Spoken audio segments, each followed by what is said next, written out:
अपार एकादशी की कथा, कहानी धार्मिक ग्रंथों में वर्णित एक अत्यंत पुण्यदायी व्रत कथा है। यह एकादशी वैशाख मास के कृष्ण पक्ष में आती है। इसे अपरा एकादशी भी कहा जाता है। इस व्रत को करने से अपार पुण्य की प्राप्ति होती है, इसीलिए इसका नाम अपार पड़ा है। अपार एकादशी की व्रत कथा। प्राचीन काल में महिष्मती नगरी में महिष्मान नामक राजा राज करते थे। वे बहुत धर्मात्मा और प्रजा के हितकारी थे। एक दिन वे महर्षि वशिष्ठ के पास गए और उनसे पूछा, हे मुनिवर, ऐसा कौन सा व्रत है जिससे समस्त पाप नष्ट हो जाएं और मनुष्य मोक्ष को प्राप्त कर ले? महर्षि वशिष्ठ ने कहा, हे राजन, वैशाख मास के कृष्ण पक्ष की एकादशी को अपार एकादशी कहते हैं। इस व्रत को श्रद्धा और नियम से करने पर मनुष्य को सारे पापों से मुक्ति मिलती है और उसे अपार पुण्य फल प्राप्त होता है।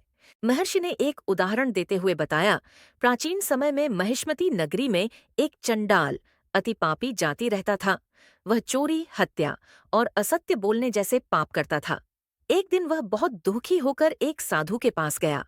साधु ने उसे अपार एकादशी का व्रत करने की सलाह दी। उस चंडाल ने व्रत किया, उपवास रखा, रात भर जागरण किया और भगवान विष्णु का ध्यान किया। उस व्रत के प्रभाव से उसके सारे पाप नष्ट हो गए और मरने के बाद वह विष्णु लोक को प्राप्त हुआ। व्रत विधि। एक दिन पूर्व दशमी को सात्विक भोजन करें।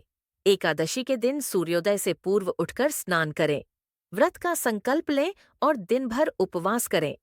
भगवान विष्णु की पूजा करें, तुलसी, फल, धूप, दीप आदि से। रात भर भजन कीर्तन और जागरण करें।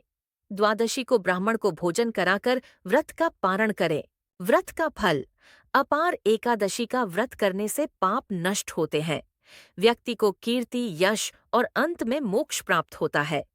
यह व्रत कुरुक्षेत्र में स्नान करने, सूर्य ग्रहण पर दान देने और गंगा स्नान करने से भी अधिक फलदायी माना गया है।